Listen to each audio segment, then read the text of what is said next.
உங்களுக்கு நிம்மதி உண்டாகுவதாக, தேவனுடைய இரக்கங்கள் அதிகமாவதாக. தேவன் என்ன சொல்றாங்கன்னா, சங்கீதம் 3:5, நான் படுத்து நித்திரை செய்தேன், விழித்து கொண்டேன், கர்த்தர் என்னை தாங்குகிறார்.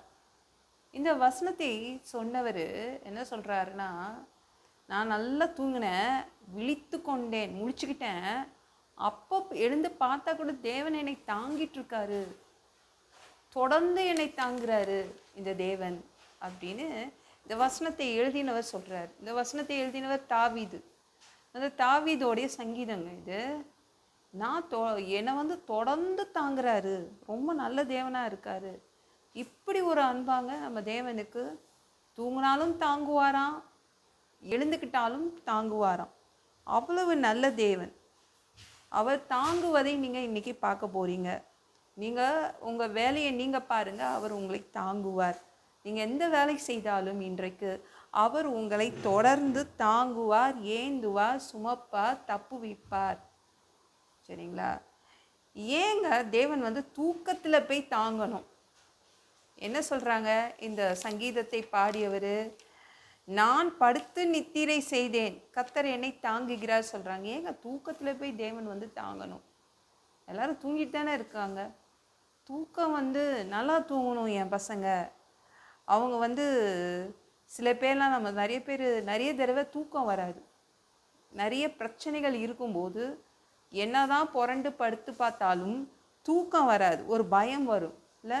எழுந்து உட்காந்துட்ருப்போம். அதை நினச்சிட்டோன்னா அந்த தூக்கமே கட்டாயிடும். அதனால தான் தேவன் தூங்கும்போது தாங்குகிறார். என் பிள்ளைங்க நல்லா தூங்கட்டும், அவங்க அந்த பிரச்சனையை மறந்து தூங்கட்டும் அப்படின்னு அவர் என்ன பண்ணுறாருன்னா, தூங்கும்போது தாங்குறாரு. அவர் வியாதி இருக்கும்போதும் தாங்குவாருங்க. அதாவது தூக்கத்தை கலைச்சிடும். ஒரு வியாதி வந்துச்சுன்னா என்ன பண்ணும்? ஒரு பல்வலி வருதுன்னு வச்சுக்கோங்களேன், அப்படியே உட்கார வேண்டியதான், எழுந்து தூங்க முடியாது. ஒரு வயிற்று வலி வந்துச்சுன்னா தூங்க முடியாது. இருக்கிற வியாதி ஏதோ ஒரு வியாதி வந்துச்சுன்னா தூங்க முடியாது. இப்போ தேவன் என்ன பண்ணுவார்? தூக்கம் கெட்டு போகக்கூடாது என் பிள்ளைங்களுக்குக்காக அவர் தாங்குவார், நல்லா தூங்க வைப்பார். அவர் தாங்க உண்மையிலேயே அவர் எவ்ரிடே உங்களுக்கு தூக்கம் மருந்து கொடுக்கறது நம்ம தேவன் தான். அவ்வளோ அழகாக தாங்குவார். நல்லா தூங்கி நிம்மதியாக இருக்கட்டும் என் பிள்ளைங்க அப்படின்னு எவ்ரிடே உங்களை அவர் தாங்குறாரு. சரி, தூங்கி எழுந்துட்டா கூட அவர் தாங்குவார். விழித்து கொண்டாலும் முழிச்சுக்கிட்டா கூட அவர் என்ன பண்ணுவார்? தாங்குவார். என் பிள்ளைங்க எந்த வேலை செய்தாலும் நான் தாங்குவேன்.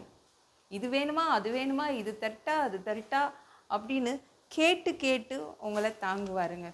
அதுதான் நம்ம தேவனுடைய அன்பு. என் பிள்ளைங்க தனியாக வேலை செய்கிறாங்க, ஒத்தையில செய்கிறாங்க, நான் தாங்குவேன் அப்படின்னு அவர் வராரு. அதனால் கவலைப்படாதீங்க.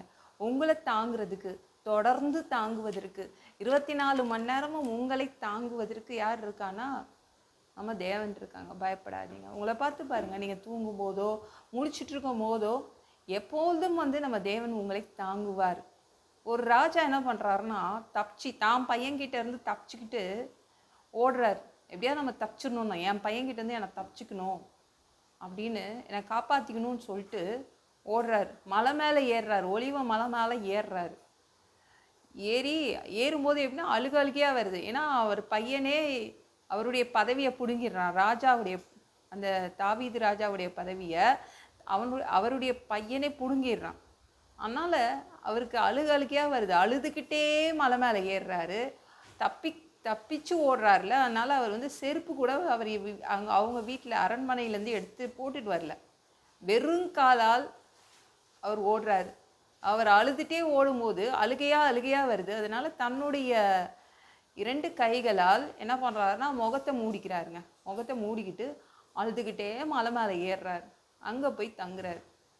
மலை மேலே தங்கும்போது தான் அவர் சொல்கிறார். அப்போ எவ்வளோ பிரச்சனையோடு அவர் அந்த மலையில் தங்கியிருக்காரு. அப்போ தான் இந்த பாட்டை எழுதுறாரு. நான் ரொம்ப நிம்மதியாக தூங்கினேன், ஏன்னா என்னை தேவன் தொடர்ந்து தாங்கினாரு அப்படின்னு இந்த பாட்டை அவர் எழுதுறாரு. அவர் நம்மளை கைவிட மாட்டாருங்க. எப்பொழுதும் நம்மளை என்ன பண்ணுவார்? தாங்குவார். நான் படுத்து நித்திரை செய்தேன், விழித்து கொண்டேன், கர்த்தர் என்னை தாங்குகிறார். அந்த மலை மேலே வீடு இல்லை, எதுவும் இல்லை, மலை மேலே தான் தங்க வேண்டியதாக இருந்துச்சு தாவீது ராஜாவுக்கு. இன்னும் ஒரு சைடில் பயம் வேற இருக்குது, எப்போ அப்சலோம் வந்து தன்னுடைய பையன் வந்து வெட்டுவானோ, தன்னை கொலை பண்ணிடுவானோ, அந்த பயம் இருக்குது. அப்போ தான் இந்த வசனத்தை எழுதி வைக்கிறேன். நல்லா தூக்கம் வந்துச்சு. நான் இந்த மலை மேலே தான் படுத்து தூங்கினேன், நல்லா தூங்கினேன், முழிச்சுக்கிட்டேன். அப்போ கூட தேவன் என்னை தாங்கினார் அப்படின்னு இந்த பாட்டில் அவர் எழுதி வச்சிருக்காரு. கவலைப்படாதீங்க, தேவன் தொடர்ந்து உங்களை தாங்குவார். அவர் வந்து தாங்குவதை நீங்கள் பார்ப்பீங்க இந்த நாளில். சரிங்களா? இந்த வீடியோ பிடிச்சிருந்துச்சுன்னா மற்றவங்களுக்கும் ஷேர் பண்ண மறக்காதீங்க. கர்த்தர் தாமே உங்களை ஆசீர்வதிப்பாராக. ஜெபம் பண்ணலாமா? அன்பு பிதாவே, உங்கள் பிள்ளைங்க உங்கள் பாதத்தில் வந்திருக்காங்கப்பா. சாமி இரக்கம் செய்யுங்க, இறங்குங்கப்பா. உங்கள் பிள்ளைங்க தூங்கும்போது, முழிச்சு இருக்கும்போது எல்லா டைமும் நீங்கள் தாங்குறீங்க. உங்கள் பிள்ளைங்க தூங்கினாலும் தாங்குவீங்க, எழுந்துட்டாலும் தாங்குவீங்க. 24 மணி நேரமும் உங்கள் பிள்ளைங்களை தாங்குவீங்க, ஏந்துவீங்க, சுமப்பீங்க, தப்பு வைப்பீங்க. அதற்காக நன்றி அப்பா. எல்லா பொல்லாத பிசாசுகள், ஏவல்கள், மந்திரங்கள், தற்கொலை ஆவிகள், பயத்தின் ஆவிகள், பலவீனப்படுத்துகின்ற ஆவிகள் எல்லாம் இயேசு என்ற பெயரினை கொண்டு துரத்துகிறேன். ஓடிப்போ. உங்கள் பிள்ளைங்களை இரத்த கோட்டிக்குள் மறைச்சிக்கோங்க. பரிசுத்த ஆவியால் நிரப்புங்க.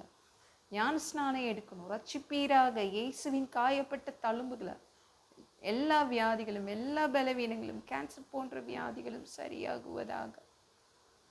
மரணப்படுக்கைகள் சரியாகுவதாக. பரம்பரை வியாதிகள் சரியாகுவதாக.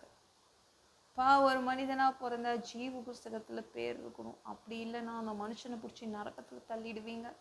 தீ எரிகிற இடத்துல எப்படி போய் வாழ்றதுப்பா? பரலோகத்துக்கு வர்றதுக்கு ஆசைப்படுறோம். அடிச்சு உதச்சி திருத்தி எங்களை பரலோகத்துக்கே அனுப்பிடுங்க. கழுவப்படாத பாவங்கள் எங்ககிட்ட இருந்துச்சுன்னா உங்கள் திரு ரத்தத்தை கொண்டு கழுவி எங்களை பரலோகத்துக்கே அனுப்பிடுங்க. எந்த ஒரு இமைப்பொழுது நீங்கள் வருவீங்கன்னு இயேசுவை வணங்கி வணங்கி காத்துட்ருக்கோம். பரிசுத்தமாக வாழ்ந்து வாழ்ந்து காத்துட்ருக்கோம். அந்த ஒரு இமைப்பொழுதில் உங்களுக்கு ஒப்பான உடம்பு எங்களுக்கு கொடுக்கப்படும்.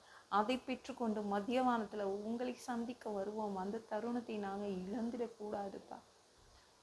ஒரு மனிதனால பரிசுத்தமாக வாழ்றது கூடாத விஷயம். அதற்கும் உங்கள் உதவி கேட்டு வந்து நிற்கிறோம். 7 வருடம் அந்தி கிறிஸ்து ஆட்சியில் விட்டுட்டு போயிடாதீங்க. பிசாசு நடத்தும் ஆட்சியில் விட்டுட்டு போயிடாதீங்க. 1000 வருடம் இந்த பூமியை ஆட்சி செய்வதற்காக வருவீங்க. உங்கள் ஆட்சியின் கீழ் வசிக்க ஆசைப்படுறோம். எல்லாவற்றையும் ஒப்பு கொடுக்குறேன். இயேசுவின் மூலம் ஜெபம் கேளும் பிதாவே. ஆமென். நாளைக்கு பார்க்கலாம்.